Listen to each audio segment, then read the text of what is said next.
Malaikat Jibril memberi kabar gembira, ya Rasulullah, waqad khaffafa anka, Allah telah meringankan sakaratul maut darimu, bid'a wa sab'ina sakrah, 70 kali sakaratul maut sudah diringankan untukmu ya Rasulullah.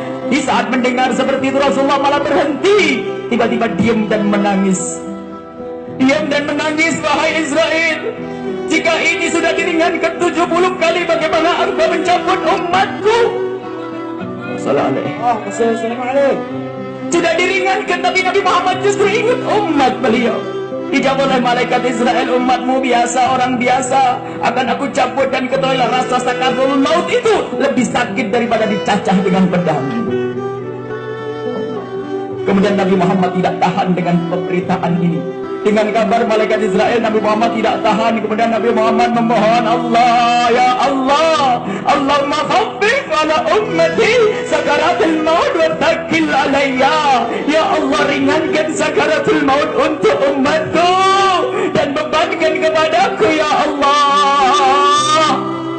Kemudian Nabi Muhammad bergembira mengucapkan la ilaha illallah. Bayangkan Anda di saat melihat Rasulullah hendak pergi menghadap kepada Allah, Nabi Muhammad tiba-tiba mengangkat tangannya dan menunjukkan jadi telunjuk tanda ketauhidan la ilaha illallah. Dan Siti Aisyah yang mengusap kening Rasulullah yang selalu banjir dengan keringat yang harum seperti misik, diusap oleh Sayyidat Aisyah. Rasulullah mengucapkan kalimat la ilaha illallah, tangannya meninggi, dan tiba-tiba saat itu tangannya Rasulullah jatuh di tangan Sayyidat Aisyah radhiyallahu anha. Dan saat itu pun Siti Aisyah merasakan di paha beliau semakin berat, dan Siti Aisyah baru sadar bahwa saat itulah Rasulullah kembali kepada Allah Subhanahu wa ta'ala.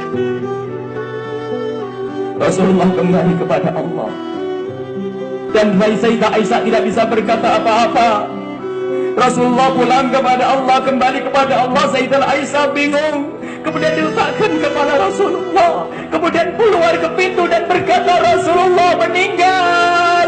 Rasulullah telah kembali kepada Allah. Heboh yang ada di masjid, semuanya ribut. Sayyidina Ali yang saat itu berdiri terduduk dan tidak bisa berdiri lagi. Sayyidina Utsman tidak bisa berkata-kata sepatah kata pun. Bahkan ada yang jatuh pingsan, dan ada yang berkata, Sayyidina Zaid berkata, mataku setelah ini tidak boleh melihat selain Rasulullah. Ada yang langsung dibutakan oleh Allah saat itu. Ada lagi yang berkata, jika Rasulullah mati, aku tidak ingin hidup tanpa Rasulullah, ikut mati bersama Rasulullah. Dan masih banyak cerita-cerita dahsyat bersama meninggalnya Rasulullah sallallahu alaihi wasallam.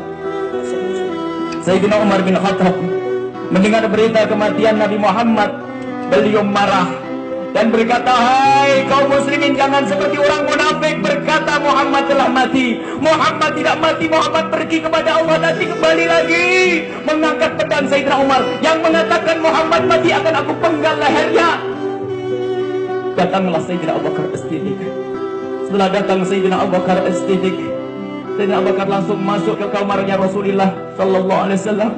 Dan di saat itu Sayyidina Abu Bakar hanya bisa melihat Rasulullah, ya Nabi, ya Sofiyah, ya Khalilah, wahai Nabi Allah, wahai Rasulullah. Kemudian Sayyidina Abu Bakar As-Siddiq dengan tangis memeluk Rasulullah dan mencium kening Rasulullah, seperti saat si waktu hidup pernah mencium kening Rasulullah dengan tangis. Kemudian Sayyidina Abu Bakar berkata, ya Rasulullah, titta hayyan wa mayyita, sungguh engkau senantiasa harum hidup dan mati ya Rasulullah. Dan di saat Nabi Muhammad dikubur ini, setelah dikuburkannya Rasulullah, Sayyidina Anas ditemui oleh Siti Fatimah Zahra. Wahai Anas, hai Anas, hai Anas, atabat anfusukum antahtu Rasulullah. Anas, gimana kau bisa ngubur Rasulullah? Apakah lega hatimu menabur debu di atas kepala Rasulullah?